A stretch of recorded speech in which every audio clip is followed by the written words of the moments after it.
الحمد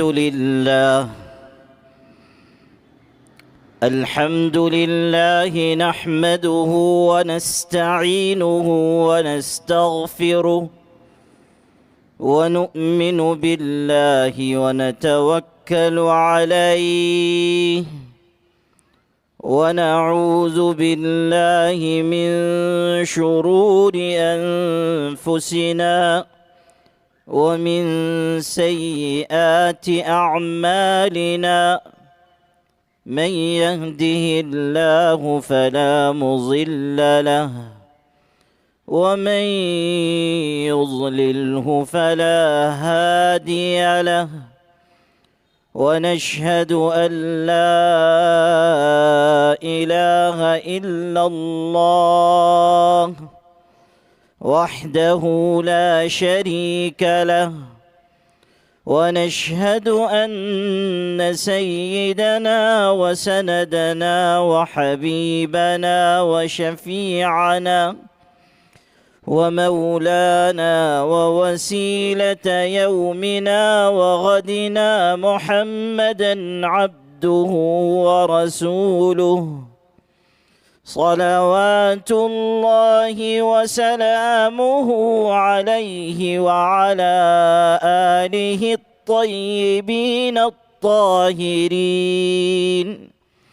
وعلى صحابته الغر الميامين وعلى من تبعهم واهتدى بهديهم أجمعين. أما بعد فأعوذ بالله من الشيطان الرجيم.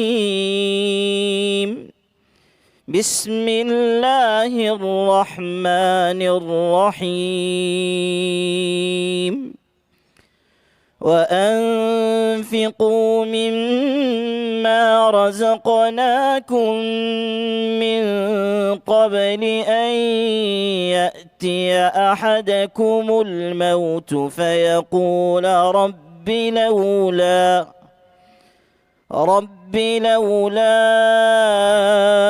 أخرتني إلى أجل قريب فأصدق وأكن من الصالحين. ولن يؤخر الله نفسا إذا جاء أجلها والله خبير بما تعملون. صدق الله مولانا العظيم.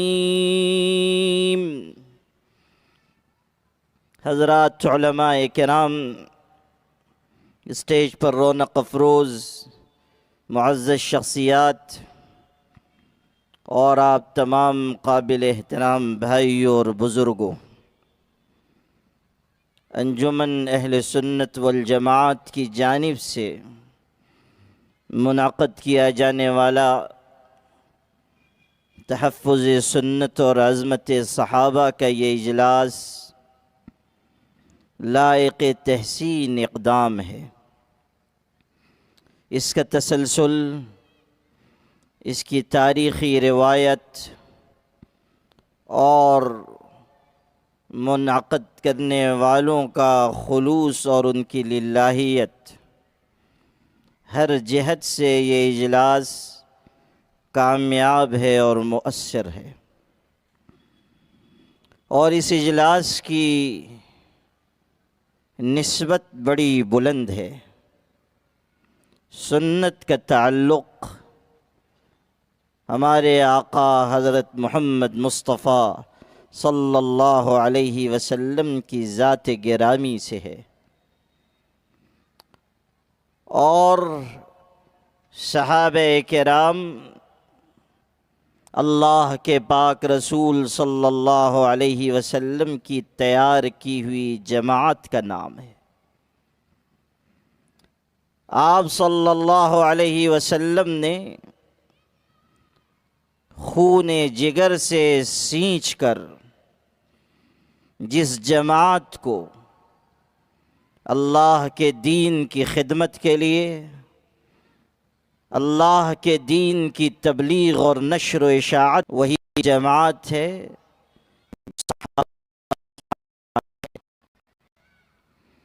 اور حضرت نبی کریم صلی اللہ علیہ وسلم کی روشن تعلیمات اور آپ کی انقلاب انگیز ہدایات اگر کسی جماعت میں سب سے زیادہ روشن اور نمایاں ہے تو وہ جماعت حضرات صحابہ کی جماعت ہے۔ آپ صلی اللہ علیہ وسلم نے دین کے لیے قربانی دینے کا جو جذبہ پیدا کرنا چاہا، قرآن پاک کی آیتوں کے ذریعے مشکل حالات سے پنجہ آزمائی کا جو ہنر حضور نے سکھایا، آپ صلی اللہ علیہ وسلم نے صبر و استقامت کا جو درس دیا، آپ نے توکل اور اعتماد علی اللہ کی جو روایت قائم فرمائی، آپ نے جو ایمانی صفات اور مومنانہ اخلاق اپنے اسوہ حسنہ کے ذریعے اور اپنے ارشادات کے ذریعے پیش فرمائے، ان سب کا مثالی نمونہ حضرات صحابہ کرام بن کر سامنے آئے۔ حضرات صحابہ حضور کے فیضان صحبت سے مالا مال ہوئے، ان کا ایمان بھی کمال کا، ان کا کردار بھی کمال کا، ان کے اخلاق بھی اعلیٰ معیار کے۔ قرآن مجید نے اگر ہمارے آقا حضرت محمد صلی اللہ علیہ وسلم کے اخلاق کی تعریف کی اور قسم کھا کر یہ کہا، نون والقلم وما يسطرون ما انت بنعمت ربك بمجنون وان لك لاجرا غير ممنون وانك لعلى خلق عظيم۔ قسم کھا کر کہا گیا کہ قلم کی اور قلم سے جو کچھ لکھا جاتا ہے اس کی قسم، یعنی قلم کے ذریعے جو تاریخ دنیا میں لکھی گئی، اس پوری تاریخ کو اٹھا کر دیکھو، اس پوری تاریخ میں کوئی ایک شخص بھی ایسا نہیں ملے گا جس کے اخلاق اس پائے کے ہوں جیسے اخلاق ہمارے محبوب کے ہیں۔ حضور صلی اللہ علیہ وسلم جس خلق عظیم کے ساتھ آئے، اس کا اگر کوئی نمونہ ہے وہ حضرات صحابہ ہیں۔ حضور صلی اللہ علیہ وسلم کے اخلاق کا پرتو ان کے اندر پیدا ہوا، اور دین کے سلسلے میں جو غیرت، جو حمیت حضرت نبی کریم صلی اللہ علیہ وسلم کی ذات گرامی میں تھی، صحابہ میں منتقل ہوئی۔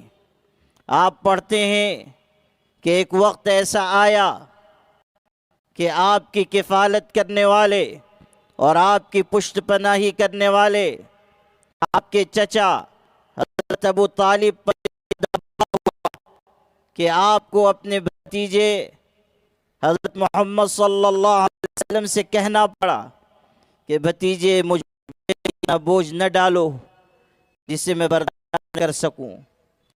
اور یہ لوگ آئے تھے اور انہوں نے کہا کہ اگر تمہارا بھتیجا سرداری چاہے ہم دینے کے لیے تیار، مال چاہے دینے کے لیے تیار، کسی عورت سے نکاح کا خواہش مند ہو ہم تیار۔ تم غور کرو جو انہوں نے پیشکش کی ہے۔ ہمارے آقا حضرت محمد صلی اللہ علیہ وسلم نے پوری بات سننے کے بعد ارشاد فرمایا، اس ذات کی قسم جس کے قبضے قدرت میں میری جان ہے، اگر یہ لوگ میرے داہنے ہاتھ میں سورج اور بائیں ہاتھ پر چاند لا کر رکھ دیں تب بھی میں اللہ کے دین کی دعوت کو نہیں چھوڑوں گا۔ جس کام کے لیے مجھے بھیجا گیا، جو دین دے کر بھیجا گیا، جس توحید کے پیغام کے ساتھ بھیجا گیا، میں اسی پر قائم رہوں گا۔ یہ ایمانی غیرت اور استقامت کی کیسی اعلیٰ ترین مثال ہے، اور حضور صلی اللہ علیہ وسلم کے فیضان صحبت سے صحابہ کرام میں یہی استقامت پیدا ہوئی۔ حالات آئے، مصائب آئے، مشکلات آئیں، دشواریاں کھڑی کی گئیں، رکاوٹیں ان کی راہ میں بھی لائی گئیں، کس قدر ستایا گیا، کتنی تکلیفیں پہنچائی گئیں، کتنی اذیتیں دی گئیں۔ سارا عرب اکٹھا ہو گیا، ساری جماعتیں متحد ہو گئیں، سارا کفر یکجٹ ہو کر آیا، یہاں تک کہ لوگوں کو کہنا پڑا کہ سب تمہارے مقابلے میں اکٹھا ہیں، اس لیے تم پیچھے ہٹ جاؤ اور طاقتوں اور قوتوں سے خوف زدہ ہو جاؤ۔ لیکن قرآن نقل کرتا ہے کہ مخالفت نے ان کو کمزور نہیں کیا، بلکہ ان کے اندر مزید ہمت پیدا ہوئی اور انہوں نے اللہ پر بھروسے کا اظہار کیا۔ ارشاد ہوا، ان الناس قد جمعوا لكم فاخشوهم فزادهم ایمانا وقالوا حسبنا الله ونعم الوکیل فانقلبوا بنعمة من الله يمسسهم رضوان اللہ واللہ ذو فضل عظیم۔ بمبئی کے مسلمانوں، پڑھو اللہ کا قرآن جو مشکل حالات میں ثابت قدمی کا درس دیتا ہے، جو بتاتا ہے کہ صحابہ کرام کی روشن مثال تمہارے سامنے ہے کہ جب لوگوں کا خوف ان کو دلایا گیا اور حالات سے ڈرایا گیا اور مشکلات سے ہراساں کرنے کی کوشش کی گئی تو ان کے اندر کم ہمتی نہیں آئی، بزدلی نہیں آئی، حالات کے آگے ہتھیار ڈال دینے کا مزاج نہیں پیدا ہوا، کوئی وہن، کوئی ضعف ان کے اندر نہیں آیا، بلکہ کیفیت یہ ہوئی فزادہم ایمانا وقالوا حسبنا اللہ ونعم الوکیل۔ انہوں نے کہا کہ اللہ ہمارے لیے کافی ہے اور وہ بہترین کارساز ہے، ہمارا بھروسہ قوت بازو پر نہیں، ہمارا بھروسہ فوج اور لشکر اور سپاہ پر نہیں، تعداد پر نہیں، ہمارا بھروسہ اللہ کی ذات پر ہے جو آسمان و زمین کے خزانوں کا مالک ہے، اختیار و اقتدار رکھنے والا ہے، تمام طاقت و قوت کا سرچشمہ ہے۔ ہمارا اعتماد اس اللہ پر ہے جس کا فیصلہ زمینوں پر بھی نافذ ہوتا ہے اور آسمانوں پر بھی نافذ ہوتا ہے۔ ہمارا اعتماد اس اللہ پر ہے جو دیکھتی آنکھوں خزاں کے موسم کو تبدیل کر دیتا ہے۔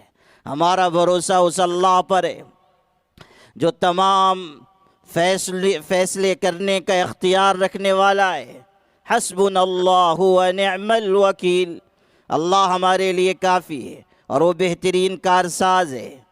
صحابہ کرام کی یہ روشن مثال بتاتی ہے کہ جب کبھی اہل ایمان پر حالات آئیں ان کو اسی استقامت کا مظاہرہ کرنا چاہیے، اسی طرح ڈٹ جائیں، حالات کے آگے سینہ سپر ہو جائیں۔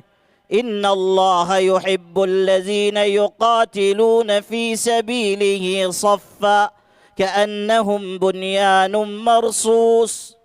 قرآن پاک قصے کہانی کی کتاب نہیں ہے، یہ اساطیر الاولین نہیں ہے، یہ افسانے بیان کرنے والی کتاب نہیں ہے۔ قرآن کتاب حقائق ہے جو دو اور دو چار کی طرح حقائق کا اظہار کرتا ہے، دلوں کے دروازوں پہ دستک دیتا ہے، جو ایمانی اور ایقانی تربیت کرتا ہے، انسان کو بتاتا ہے کہ مشکل حالات میں کس طرح اسے ثابت قدم رہنا ہے۔ قرآن درس دے رہا ہے۔ من المؤمنین رجال صدقوا ما عاهدوا اللہ علیہ فمنهم من قضى نحبه ومنهم من ينتظر وما بدلوا تبدیلا۔ صحابہ کرام ہی کا واقعہ یہاں بیان ہوا اور اس کے ذریعے سبق دیا گیا کہ جب حالات آئیں تو پستی کا شکار نہ ہو جاؤ، کم ہمتی کی راہ پر نہ جاؤ، مصلحت اور مصالحت کے نام پر بزدلی کو اختیار نہ کرو، جوان مرد انسانوں کی طرح سامنے آؤ، اللہ پر یقین رکھتے ہوئے آگے بڑھو، توکل اور اعتماد کا سرمایہ اختیار کرو۔ مولانا روم فرما رہے ہیں موحد چے برپائے ریزی زرش چے فولاد ہندی نہیں برسرش امید و حراسس نباشت زکس ہمیں است بنیاد توحید و بس کہ اگر ساری زمین کے خزانے لا کر مومن کے قدموں پر ڈال دو یا فولاد سے بنی ہوئی تلوار اس کے گردن پر رکھ دو، یعنی خوف یا ترغیب کوئی سوار استعمال کرو، اس کی امید بھی اللہ سے ہوگی، اس کا خوف بھی اللہ سے ہوگا۔ یہی توحید کی بنیاد ہے۔ مولانا الطاف حسین حالی فرما رہے ہیں خدا کے سوا چھوڑ دے سب سہارے، کہ ہیں عارضی اور کمزور سارے۔ ان مشکل حالات میں جبکہ ہم اس ملک میں مصائب سے دوچار ہیں، ہر دن ایک نیا فتنہ، ایک نئی الغار ہے، ہمیں صحابہ کرام کے واقعات کے ذریعے، قرآنی آیات کے ذریعے، رسول کریم صلی اللہ علیہ وسلم کے ارشادات کے ذریعے رہنمائی حاصل کرنی چاہیے اور اپنے دل کو مضبوط بنانا چاہیے، توکل اور اعتماد کی راہ پر چلنا چاہیے۔ قوموں پر حالات آتے ہیں، مشکلات آتی ہیں، مشکلیں نیست کہ آسان نشود، مرد باید کہ ہراساں نشود۔ کوئی مشکل ایسی نہیں ہے جو ہمت و حکمت سے آسان نہ ہو جائے۔ انسان ایسا ہو جس کے اندر خوف نہ آئے، جس کے اندر ڈر نہ پیدا ہو۔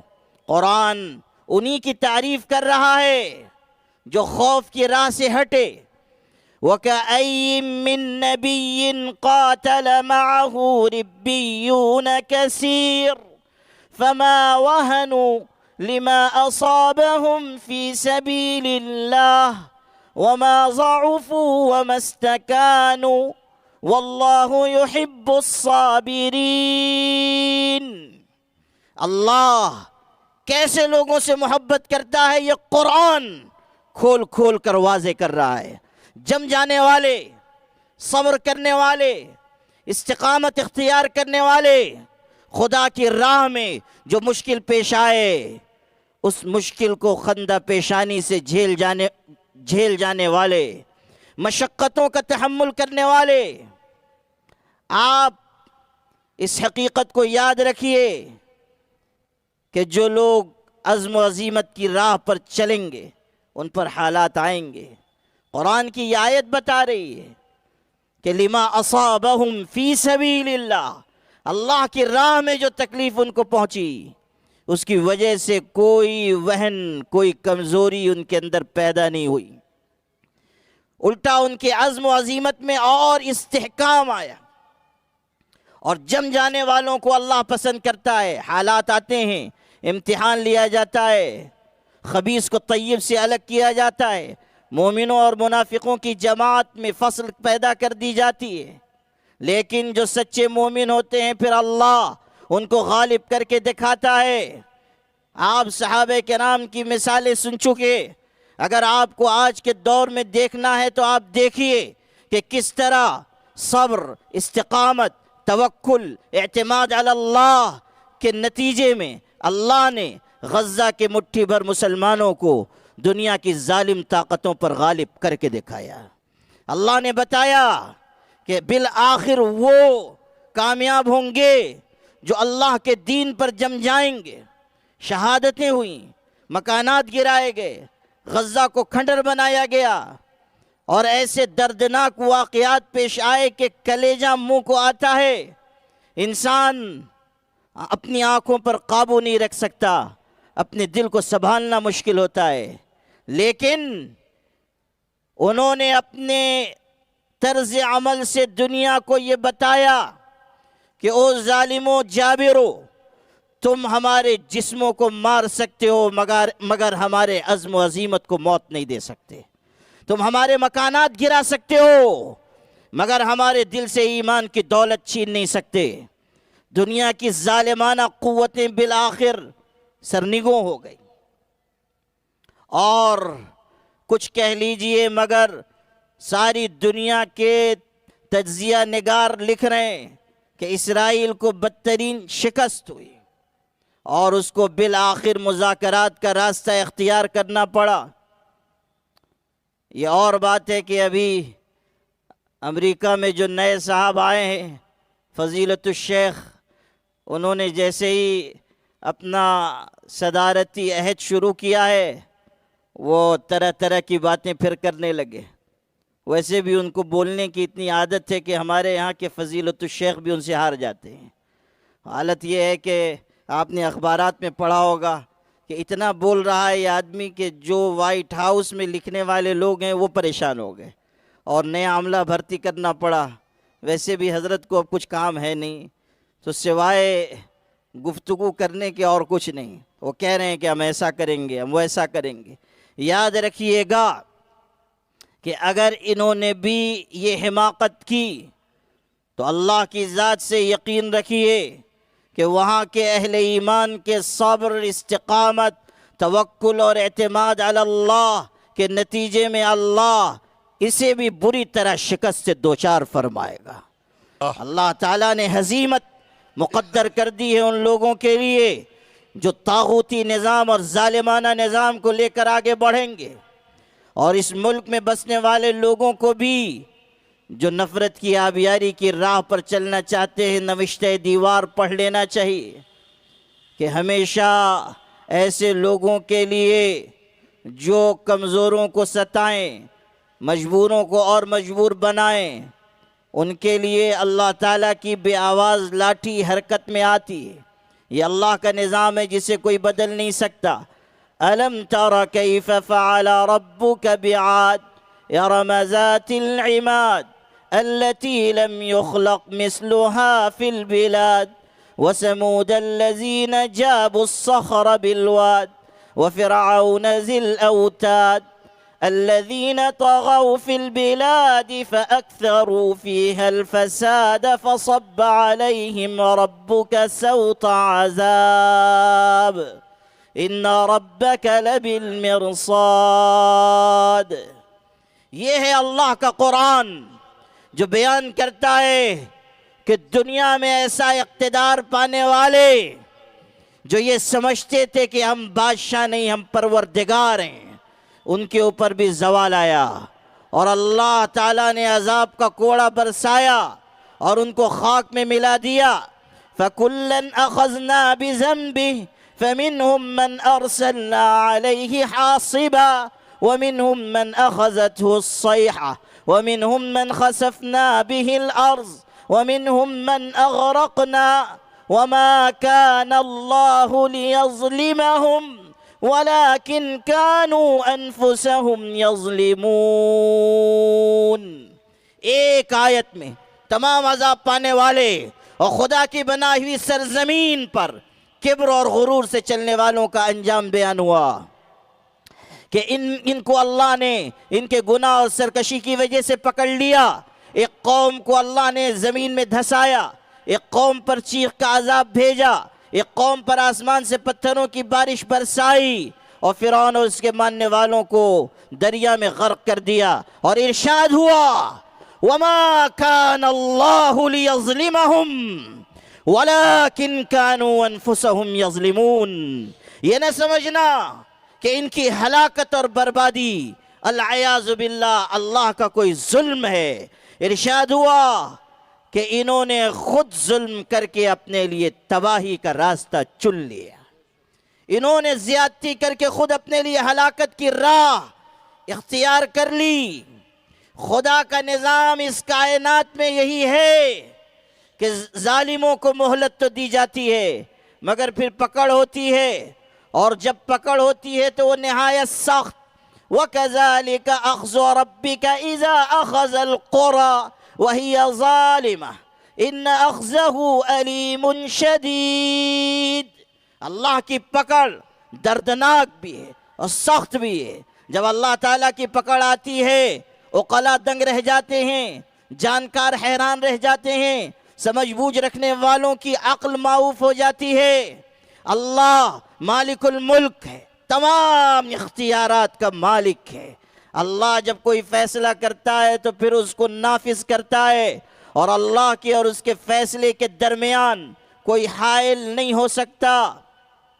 میرے بھائیوں، ہمیں ہمارے جوان مرد مسلمان بھائیوں سے نصیحت حاصل کرنی چاہیے کہ اللہ نے کس طرح عزم و عزیمت کے نتیجے میں ان کو کامیابی سے مالا مال فرمایا۔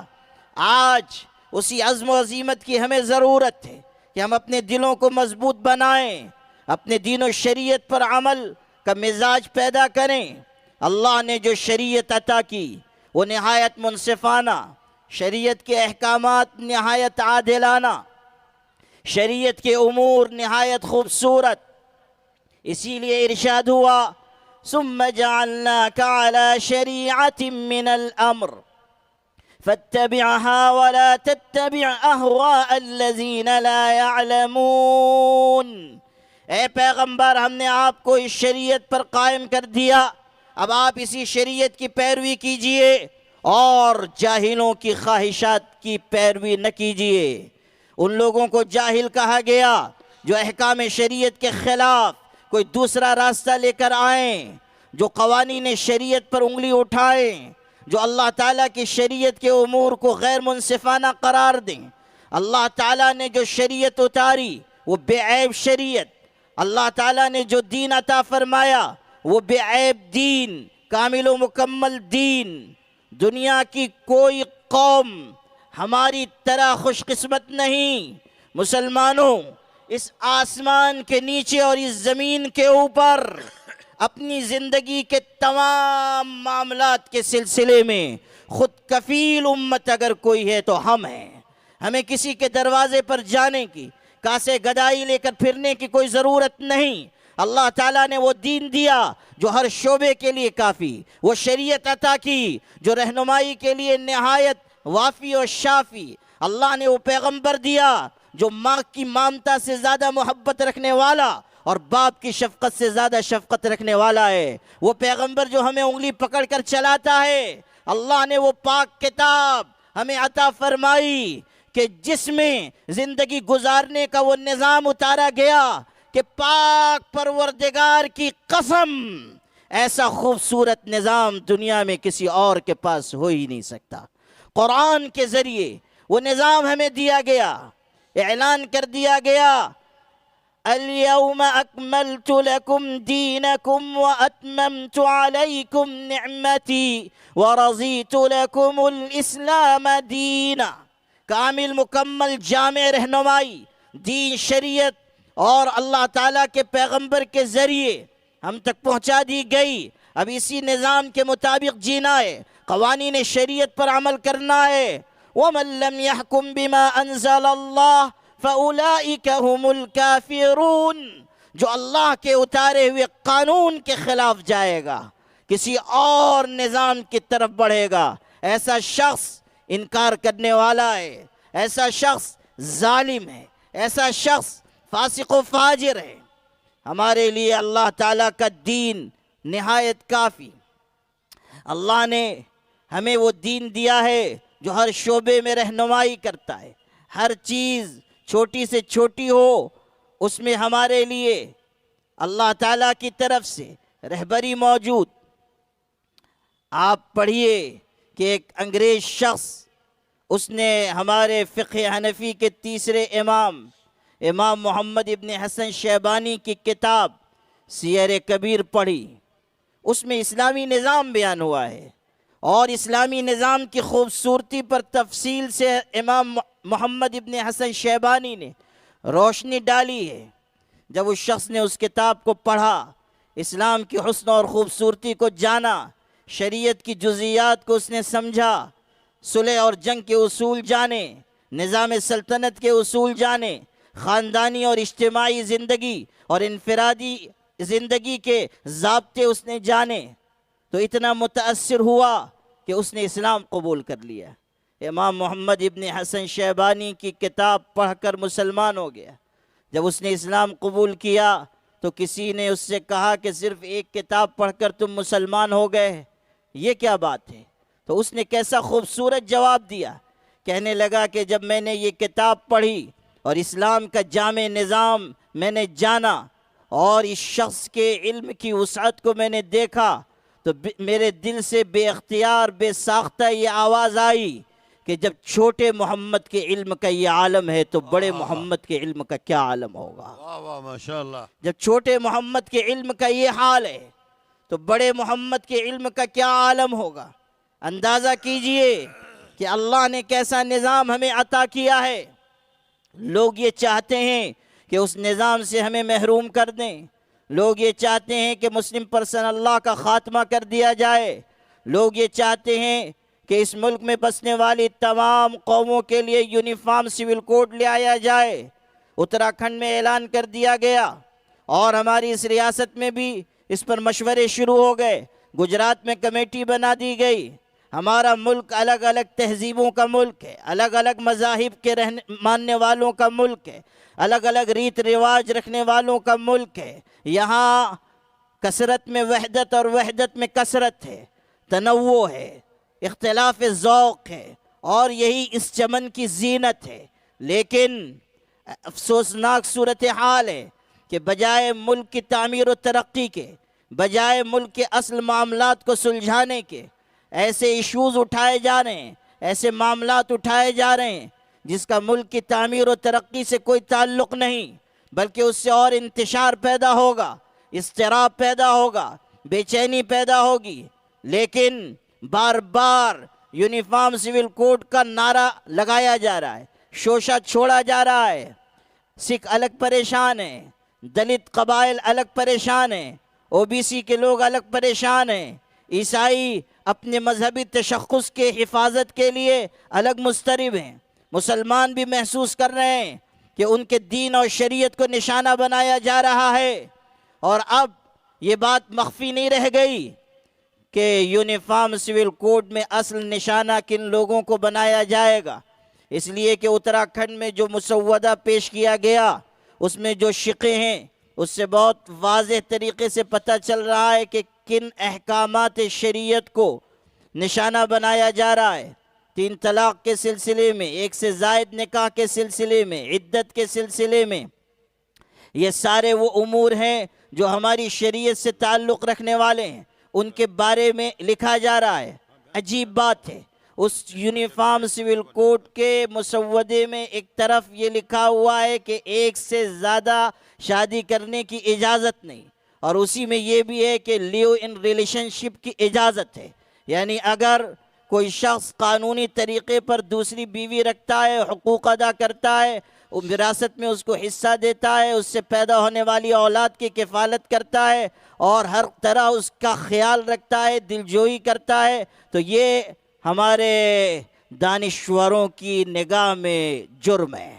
اور اگر وہ 10 عورتوں سے یوں ہی تعلق رکھے، ناجائز تعلقات رکھے، وہ داشتائیں رکھے، وہ زناکاری کے راستے پر چلے، وہ عورتوں کی بے حرمتی کرے، ان کو صابن کی 2 روپیہ کی ٹکیا کی طرح استعمال کر کے پھینک دے، ان کو کوئی حق نہ دے، ان سے پیدا ہونے والی اولاد کو قانونی درجہ نہ ملے، تو اس کی اجازت ہے۔ اندازہ کیجئے کہ ہم کس راستے پر جا رہے ہیں۔ مشرق کی یہ روایت کبھی نہیں رہی، مشرق ہمیشہ حیا اور عفت و عصمت کا پیکر رہا ہے۔ کسی دانشمند نے کسی نے پوچھا تھا کہ جب سورج طلوع ہوتا ہے تو مشرق سے طلوع ہوتا ہے اور آہستہ آہستہ بلند ہوتا جاتا ہے، روشن ہوتا جاتا ہے، لیکن جب مغرب کی طرف جاتا ہے تو اس کی روشنی مدھم پڑتی جاتی ہے، یہاں تک کہ وہ ڈوب جاتا ہے۔ ایسا کیوں؟ تو اس نے بڑا حکمت بھرا جواب دیا، کہنے لگا کہ جب سورج طلوع ہوتا ہے اور مشرق کی طرف سے نکلتا ہے اور یہاں کے اقدار کو، اخلاق کو، یہاں کی پاکیزگی کو، یہاں کی حیا کو، یہاں کی ملنساری کو، یہاں کی محبت کو، یہاں کے آپس کے تعلق کو دیکھتا ہے تو خوش ہوتا جاتا ہے، یہاں تک کہ اس کی کرنیں اور زیادہ روشن ہوتی چلی جاتی ہیں۔ لیکن جب وہ مغرب کی طرف جاتا ہے اور وہاں کی بے حیائی دیکھتا ہے، وہاں کی غلاظت دیکھتا ہے، وہاں کی نجاست دیکھتا ہے، وہاں کے ننگے پن کی تہذیب کو دیکھتا ہے، وہاں کی متعفن اور بدبودار ثقافت کو دیکھتا ہے تو اتنا شرماتا ہے کہ بالآخر اپنا منہ چھپا لیتا ہے۔ یہ ہے کہ مغرب کی جو اقدار تھیں، جو نہایت غلیظ اور بدبودار، ان کو آج ہمارے اس مشرقی ملک میں اختیار کیا جا رہا ہے۔ ہم جنس پرستی کو قانونی درجہ دے دیا گیا، مرد سے مرد کی شادی کی وکالت کی جا رہی ہے، عورت سے عورت کی شادی کی وکالت کی جا رہی ہے۔ کس راستے پر آپ اس ملک کو لے کر جانا چاہتے ہیں؟ آپ اس ملک میں اگر اقتدار کی کرسی پر ہیں تو انصاف کے لیے، آپ سب کے لیے انصاف اور عدل اور امن و امان فراہم کریں۔ یونیفارم سول کوڈ کا شوشہ ملک کے حق میں نہیں ہے، اور یاد رکھیے یہ صرف مسلمانوں کے خلاف نہیں، یہ اس ملک کے اکثر و بیشتر طبقات کے خلاف ہے۔ خود ہمارے ہندو بھائیوں میں الگ الگ ریت ہیں، رواج ہیں، تہذیب ان کی الگ، ثقافت ان کی الگ، ایک علاقے کے رہنے والوں کی تہذیب الگ، دوسرے علاقوں کے رہنے والوں کی تہذیب الگ۔ آپ کس قانون کو سب کے اوپر لاگو کریں گے؟ آپ یونیفارم سول کوڈ کے نام پر کیا صرف احکام شریعت کو نشانہ بنانا چاہتے ہیں؟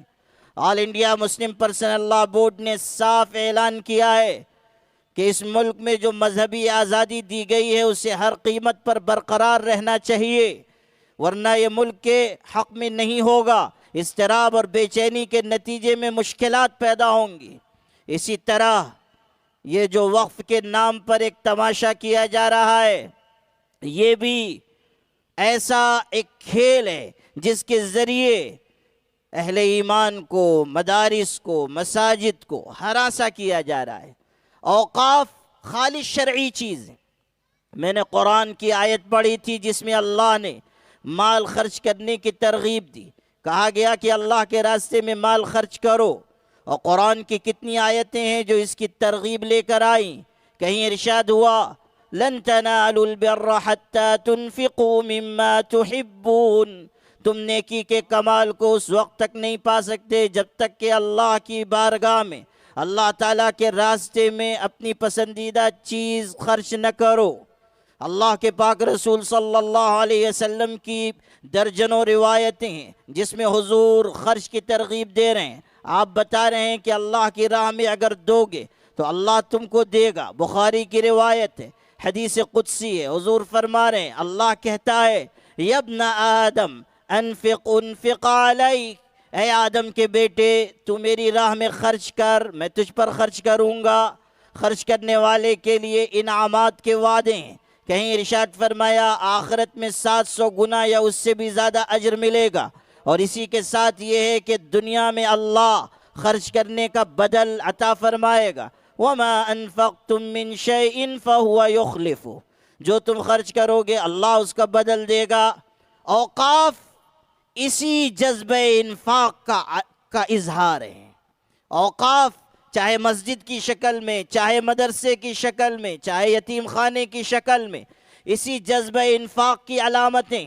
ہمارے باپ دادا نے حق حلال کی کمائی اللہ کی راہ میں خرچ کی، زمینیں دیں، جائیدادیں دیں، لاکھوں ایکڑ زمینیں آج اس ملک میں وقف جائیداد کی شکل میں موجود ہیں، اور اسی پر لوگوں کی رال ٹپک رہی ہے۔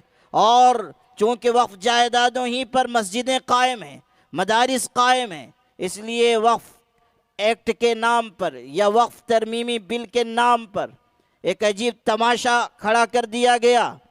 وقت نہیں ہے کہ میں اس کی تفصیلات بیان کروں کہ وقف ترمیمی بل میں کیا کیا چیزیں ہیں، اور اس سے پہلے کئی مجلسوں میں، جلسوں میں، اور اسی آپ کے بمبئی میں ایک عظیم الشان تحفظ اوقاف کانفرنس کی شکل میں اس کی رہنمائی آپ تک پہنچائی جا چکی ہے۔ لیکن اس وقت جو بات کہنی ہے وہ یہ کہ مسلمانوں کی طرف سے سخت احتجاج کے باوجود گورنمنٹ یہ کر رہی ہے کہ اسے پارلیمنٹ میں پیش کیا جائے، اس کو منظور کیا جائے، اور افسوس کی بات یہ ہے کہ حلیف پارٹیاں بھی صرف جزوی ترمیم کی بات کر رہی ہیں اور مسلمانوں کے مطالبات پر کان دھرنے کے لیے تیار نہیں۔ آپ اندازہ کیجئے کہ جو لوگ اقتدار کی کرسیوں تک پہنچتے ہیں مسلمانوں کے ووٹ حاصل کر کے، وہ بھی مسلمانوں کے جائز مطالبات کے سلسلے میں فکر مند نہیں ہیں، اور ان کے جائز مطالبے کو پوری طرح منوانے کے لیے آگے نہیں بڑھ رہے ہیں۔ اپنے مفادات کے لیے، اپنے مال کی ہوس کی وجہ سے وہ ساتھ دے رہے ہیں اس چیز کا جو اس ملک کے حق میں نہیں ہے، اور ایک خالص شرعی مسئلے کے ختم کرنے کے مترادف ہے۔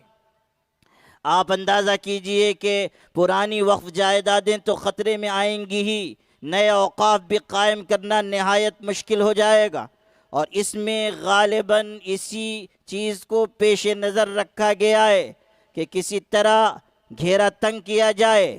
آپ جانیں یا نہ جانیں، آپ سمجھیں یا نہ سمجھیں، لیکن جو آپ کے حریف ہیں وہ اچھی طرح سمجھتے ہیں کہ مدرسوں کی طاقت کیا ہے، مدرسوں کی عظمت، ان کی اہمیت، ان کی افادیت کیا ہے۔ اسی لیے وقتاً فوقتاً مختلف بہانوں سے، حیلوں سے مدارس کو نشانہ بنایا جاتا ہے۔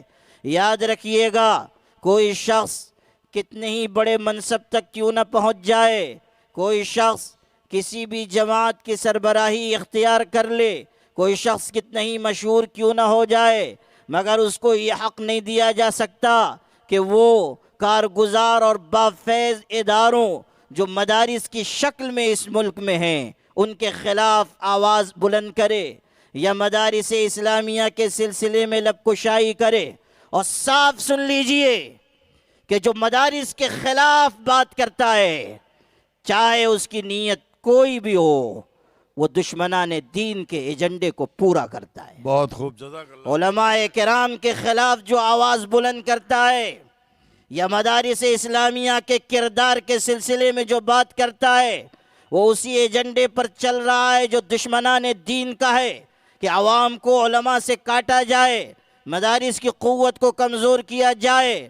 دنیا اچھی طرح جان چکی ہے کہ اگر ملت اسلامیہ کو حوصلہ ملتا ہے، جذبہ ملتا ہے، جرأت و ہمت ملتی ہے، دین کی صحیح رہنمائی ملتی ہے، دین کی اشاعت کا جذبہ عطا ہوتا ہے، اگر ان کے اندر حالات سے نمٹنے کا حوصلہ پیدا ہوتا ہے، وہ مدارس اسلامیہ کے ذریعے ہوتا ہے۔ مدارس اسلامیہ کی خدمت تمام جماعتوں سے اور تمام اداروں سے اور تمام جمعیتوں سے اور تمام تنظیموں سے بڑھ کر ہے۔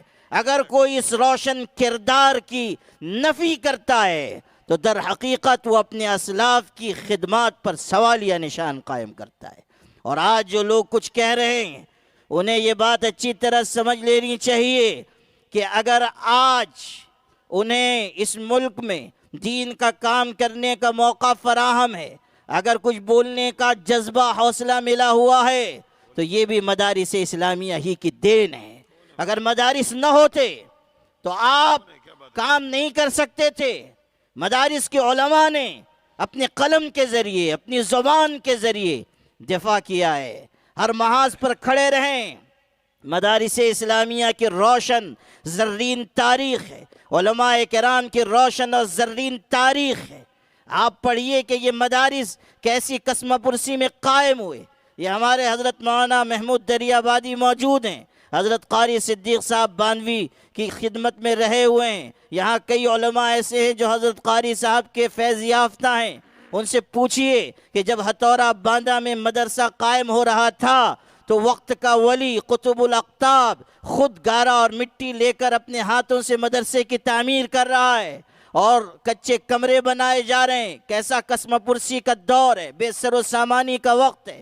حضرت مولانا زکریا سنبھلی ابھی زندہ ہیں، پڑھیے ان کی کتاب میں لکھتے ہیں کہ قاری صدیق صاحب نے ایسا مجاہدہ کیا اور مدرسے کو اس طرح خون جگر سے سینچا کہ مثال موجود نہیں، کوئی دوسری مثال موجود نہیں۔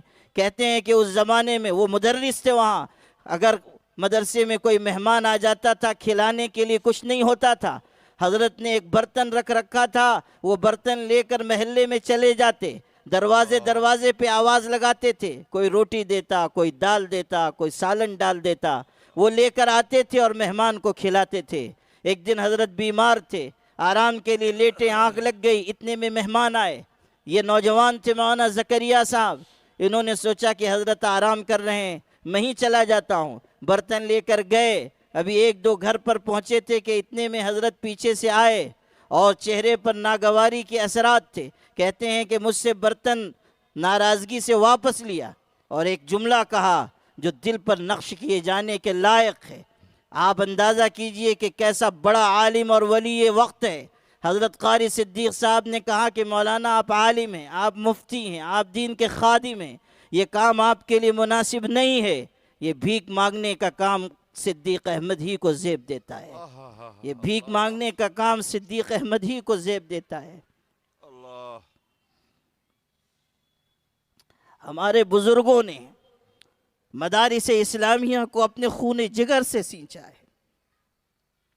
ہمارے بزرگوں نے مدارس اسلامیہ کی ایک ایک اینٹ جس جذبے کے ساتھ، جس خلوص کے ساتھ، جس محبت کے ساتھ رکھی ہے، دنیا اس کی کوئی نظیر نہیں لا سکتی۔ آج مدارس اسلامیہ کے گرد گھیرا تنگ کرنے کی جو کوششیں ہو رہی ہیں، افسوس کہ ہمارے بعض اپنے بھی اس میں شامل ہو رہے ہیں، آواز لگا رہے ہیں، علماء کے خلاف بات کی جا رہی ہے۔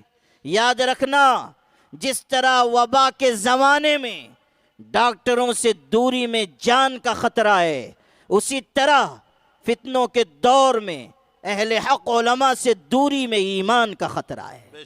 آپ کا ایمان محفوظ نہیں رہے گا اگر آپ علماء سے کٹ جائیں گے۔ مستند علماء کرام، راسخ فی العلم علماء کرام، تحریف کرنے والے نہیں، منمانی تشریح کرنے والے نہیں، کچا علم رکھنے والے نہیں۔ قرآن نے خود کہا والراسخون فی العلم یقولون آمنا بہ۔ راسخ فی العلم انسان، اس کی تعریف کی گئی ہے۔ ہمارے علماء 60 سال 70 سال تک زندگی گزارتے ہیں اور تب علم رسوخ پاتے ہیں، اس رسوخ فی العلم کے نتیجے میں ملت کی رہنمائی کرتے ہیں۔ تو یہ جو وقف ایکٹ ہے، وقف ترمیمی بل ہے، اس کے ذریعے پرانی جائیدادوں پر بھی خطرے کی تلوار لٹکائی گئی ہے اور نئے اوقاف کے سلسلے میں بھی دشواریاں کھڑی کی جا رہی ہیں، مساجد کے سلسلے میں، مدارس کے سلسلے میں۔ اس لیے ہمیں بیک زبان کہنا چاہیے کہ ہم وقف ترمیمی بل کو منظور نہیں کریں گے اور ہم یونیفارم سول کوڈ کے خلاف ہیں۔ آپ ہاتھ اٹھا کر کہیے کہ ہم اس کو مسترد کرتے ہیں، ہم مسترد کرتے ہیں۔ اور یاد رکھیے کہ اگر ہمیں اس سرزمین پر عزت و عافیت کے ساتھ سر اٹھا کر جینا ہے تو ہمیں اپنے حقوق کے لیے آواز بلند کرنی ہوگی۔ اس حقیقت کو دل پر نقش کر کے لے جائیے کہ جو لوگ اپنے حقوق کے لیے آواز نہیں اٹھاتے، جو لوگ زیادتی کے خلاف آواز نہیں اٹھاتے، ایسے لوگ پھر اپنوں کی لاشیں اٹھایا کرتے ہیں۔ آپ شدید ترین مرحلوں سے گزارے جائیں گے اگر آج آپ نے اپنی قیادت کی آواز پر لبیک نہ کہا۔ اور میں یہاں صراحت سے کہنا چاہتا ہوں اور بے لاک کہنا چاہتا ہوں کہ ہماری قیادت کو بھی اس مرحلے میں کچھ بنیادی فیصلے کرنے ہوں گے۔ میں صاف کہنا چاہتا ہوں کہ مصلحت اور مصالحت سے اوپر اٹھ کر ہمیں کوئی فیصلہ کرنا ہوگا۔ کروڑوں کی یہ ملت منتظر ہے کہ قیادت کوئی فیصلہ کرے اور پھر مسلمان اس راستے پر چلیں۔ ہماری قیادت کو بھی ہمت و حکمت کے ساتھ کوئی ایک راہ دکھانی ہوگی، ایک لاہ عمل طے کرنا ہوگا، ایک گائیڈ لائن دینی ہوگی اور پھر اس کے مطابق مسلمانان ہند اسی کے پیچھے پیچھے چلیں گے۔ میں آپ سے اللہ کو گواہ بنا کر یہ کہتا ہوں کہ یہ جو محسوس کیا جا رہا ہے کہ ملت اسلامیہ ہندیہ پر پسماندگی چھا چکی ہے، اس میں کوئی سچائی نہیں ہے۔ اللہ نے اب بھی اس ملت میں یہ دم رکھا ہے کہ اگر وہ کوئی چیز طے کر لے گی تو ان کی مرضی کے خلاف کوئی ان سے اس چیز کو منوا نہیں پائے گا۔ انشاءاللہ اللہ نے آج بھی آپ میں یہ قوت رکھی ہے۔ ہم ملک کے ساتھ کھڑے رہیں، ہم نے ہمیشہ محبت کا پیغام عام کیا ہے، ہم نے کبھی نفرت کی بات نہیں کی ہے، ہم نے کبھی ملک کو توڑنے کی بات نہیں کی ہے، ہم نے کبھی لاقانونیت کی بات نہیں کی ہے، ہم نے امن کو نقصان پہنچانے والی حرکتوں کی کبھی تائید نہیں کی ہے۔ ہم ہمیشہ یہ کہتے رہے ہیں کہ محبت اس ملک کے خمیر میں شامل ہے، محبت کے ذریعے ہی یہ ملک آگے بڑھے گا۔ یہاں رہنے والے ہندو بھائیوں کو، مسلمانوں کو، سکھوں کو، عیسائیوں کو، سب کو مل جل کر رہنا ہوگا۔ دلت طبقات، پسماندہ طبقات کا سہارا بننا ہوگا، ظلم اور ناانصافی کو مٹانا ہوگا۔ بحیثیت ملت اسلامیہ کے، ملت مسلمہ کے، ہماری ذمہ داری ہے کہ ہم غمخوار انسانیت بنیں، ہم سب کا ساتھ دینے والے بنیں۔ اور میں آج سے پیغام کے طور پر کہنا چاہتا ہوں، او بمبئی کے سخی مسلمانوں، او مدارس اور مساجد کو اپنے خون جگر کی کمائی سے سینچنے والوں، تمہارے جذبہ سخاوت کو سلام ہو۔ لیکن اس وقت اس ملک میں جو نفرت کی آبیاری کی جا رہی ہے، جو نفرت کا زہر پھیلایا جا رہا ہے، اس کے خاتمے کے لیے ہمیں کوئی اجتماعی نظم خدمت قائم کرنا چاہیے اور بلا تفریق مذہب اس کو پورے ملک میں عام کرنا چاہیے۔ میڈیا کی طاقت کے ذریعے جن نفرت کی دیواروں کو کھڑا کیا گیا ہے، برسوں کی محنت میں اربوں روپے لگا کر جو نفرت کی دیواریں قائم کی گئی ہیں، آپ سے کہتا ہوں اگر آپ اسلام کے دیے ہوئے نظم خدمت کو اپنائیں گے تو آپ سالوں میں نہیں چند مہینوں میں نفرت کی ان دیواروں کو خدمت کے ذریعے گرا دیں گے۔ آپ نفرت کی دیواروں کو زمیں بوس کر دیں گے۔ خدمت کے نظام کو لے کر آگے بڑھیے۔ وہ ادائے دل بری ہو کہ نوائے عاشقانہ، جو دلوں کو فتح کر لے وہی فاتح زمانہ۔ دلوں کو فتح کرنے کے لیے آگے آئیے، دلوں کو جیتنے کے لیے آگے آئیے، غریبوں مسکینوں کی خدمت کے لیے آگے آئیے، بیواؤں کے بجھے چولہے جلانے کے لیے آگے آئیے، یتیموں کی کفالت کے لیے آگے آئیے۔ مت دیکھیے کہ کون ہندو ہے، کون مسلمان، کون سکھ ہے اور کون عیسائی، کون SC ST OBC کا ہے۔ ہمیں ہر انسان کی خدمت کرنی ہے، ہر شخص کا دل جیتنا ہے۔